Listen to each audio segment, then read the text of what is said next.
एक उन्नीस बरस सुन जाए यही भारत नगर आस है नगर में राया ही को हाथी को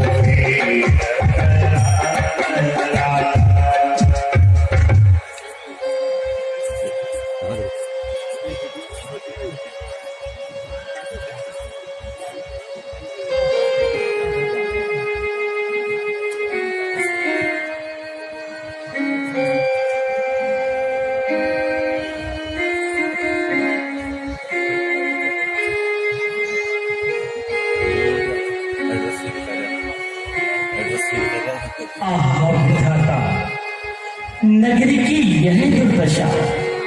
मुंडेरों पर कौवे बोल रहे हैं, बाजारों में सियार डोल रहे हैं, बाग बगीचे और ताल शोभाहीन प्रतीत होते हैं।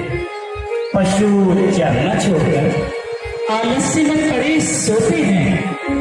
जो कोई आता है चुपचाप प्रणाम करके चला जाता है, मानो किसी के मुंह में जुबान ही नहीं, या फिर किसी से हमारी जान पहचान ही नहीं।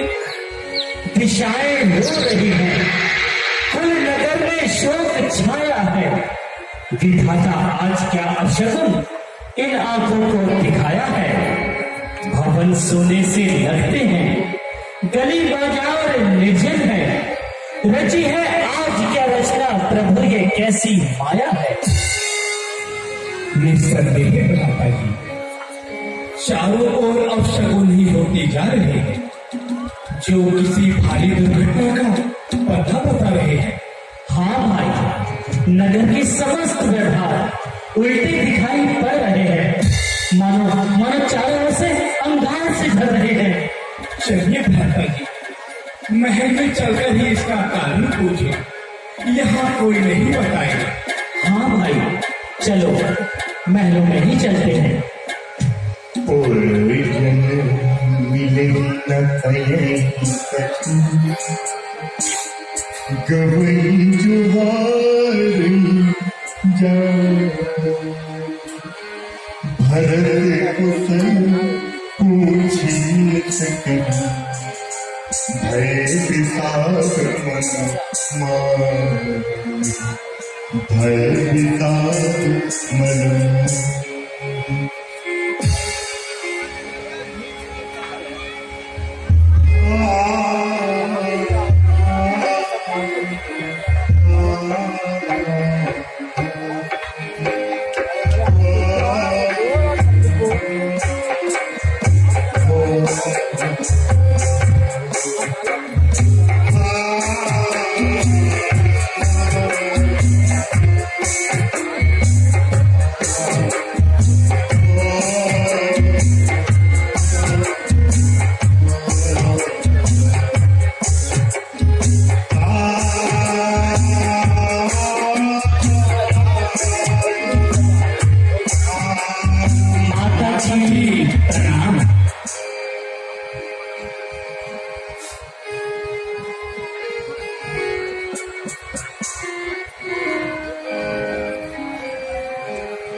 क्या कारण है माता, आज ये कैसे वस्त्र धारण किए हैं?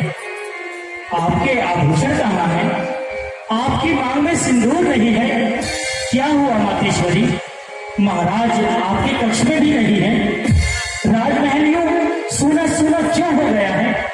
कहाँ है? कहाँ है महाराज, कहाँ है? बताइए माता जी, पिताश्री कहाँ है? पहले विश्राम कर लो, थोड़ा जलपान कर लो, फिर सब कुछ याद हो जाएगा। नहीं नहीं, मैं जब तक उनके दर्शन नहीं कर लूंगा मुझे चैन नहीं आएगा।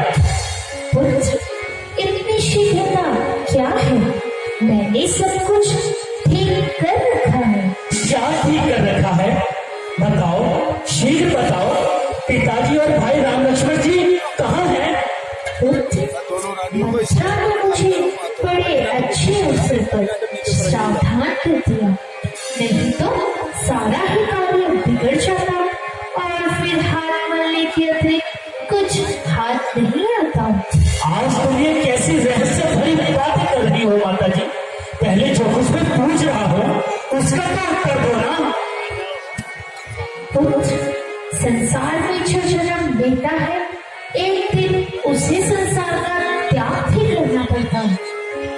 प्राण त्यागने के बाद जो गति धर्मात्मा पुरुषों की होती है, जो परमत्र उन्हें मिलता है, तुम्हारे पिता भी उसी धाम को सिधार गए।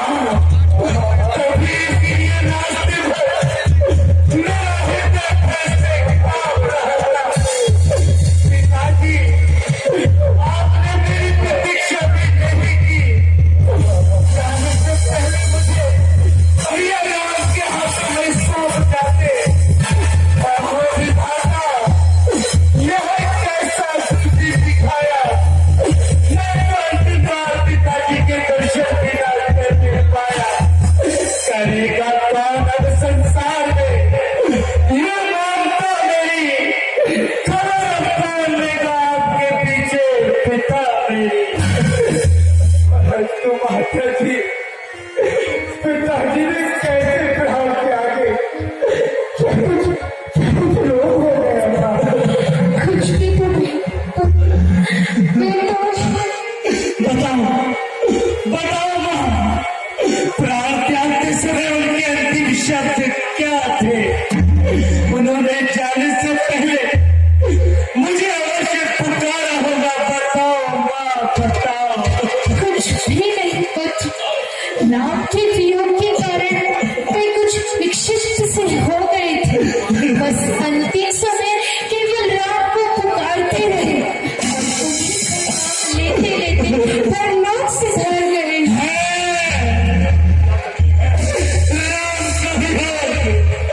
राम कहाँ चले गए मां? राम कहाँ चले गए?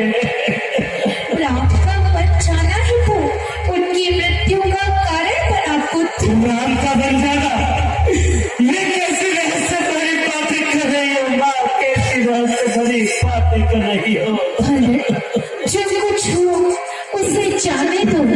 अब तुम्हें अपने कर्तव्य के बारे में भी सोचना चाहिए। बिल्कुल सत्य कहा तुमने माता। ये समय आंसू बहाने का नहीं है। मुझे तो ऐसा लग रहा है कि इसमें कोई भारी षड्यंत्र रचाया गया है। किसी दुष्ट ने हमारे वंश का सर्वनाश करने के लिए हमारे सुख शांति भरे जीवन में बीच ढोल दिया है। मेरा पहला कर्तव्य तो यह बनता है कि उस षड्यंत्र की जड़ तक पहुंचकर उसे दंड दूं, जिसने मेरे पिता की हत्या की है, जिसने मेरे भैया राम को देश निकाला दिया है, जिस पापी ने हमारे वंश पर प्राणाघात किया है, मैं उसे कदापि जीवित नहीं छोड़ूंगा, कदापि जीवित नहीं छोड़ूंगा। क्या तू उसे प्राण दंड देगा? हाँ, चाहे वो स्वयं काल ही क्यों न हो। तो तुझे वो दंड मुझे ही देना होगा। आपको क्यों माता, क्यों? हाँ मुझे, मैंने ही महाराज से 2 वचन मांगे थे। एक बार मैंने महाराज से 2 वरदान पाए थे। तुम्हारे जाने के पश्चात कौशल्या के कहने से महाराज ने राम के राज्याभिषेक का निश्चय कर लिया। महारानी कौशल्या ने सोचा कि कैकेयी का पुत्र भरत तो यहाँ है नहीं, अवसर का लाभ उठाकर राम को राजा क्यों न बना लूं।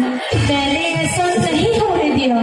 मेरे होते हुए तुझे इस अधिकार से कोई वंचित नहीं कर सकता। मैंने सुअवसर जानकर महाराज से अपने दोनों पर मांग लिए। तेरे लिए अयोध्या का राज और राम के लिए 14 वर्ष का वनवास। ओहो विधाता,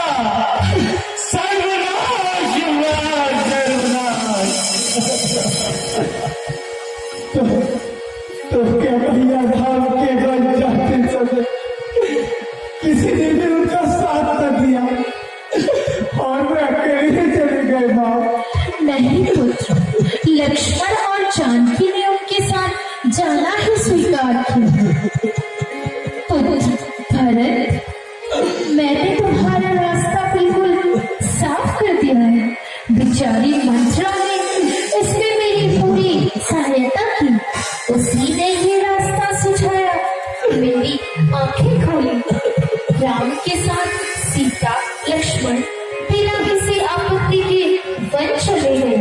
सारा काम बड़ी सुगमता से हो गया था, किंतु विधाता ने बीच में थोड़ी उथल कर दी। महाराज राम के बिछड़ने से स्वर्ग सिधार गए। मैं जानती हूँ पुत्र, पिता के स्वर्गवास से तुम्हें महान दुख हो रहा है।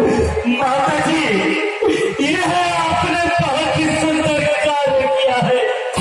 धन्य है आपको, धन्य है। यही तो मैं भी सुनना चाहती थी पुत्र। अच्छा, अब महाराज की मृत्यु का दुख भूल जाओ और निश्चिंत होकर राज्य का कार्य चलाओ। बस बस, मोह में अंधी हो जाने वाली माता, अब तुमने मुझे कहीं कर नहीं छोड़ा। आज अच्छी तरह से मेरा भाग्य बोला। क्या राज्य का इसी प्रकार आदर करते हो भरत? राज्य, जिस राज्य ने तुझे अंधा बना दिया, जिस माया ने तेरी आंखों पर पट्टी बांधी, जिस मोह ने तुझे पागल कर डाला, क्या मैं भी उसी के चक्कर में फंसकर तेरी तरह अपने कर्तव्य को भूल जाऊं? मुझे तो राज्य तेरा पापी विष के बराबर है। किसी को राज्य में आती है वो कंकर है, वो पत्थर है। क्या मेरी भलाई का यही बदला लेते हो भरत?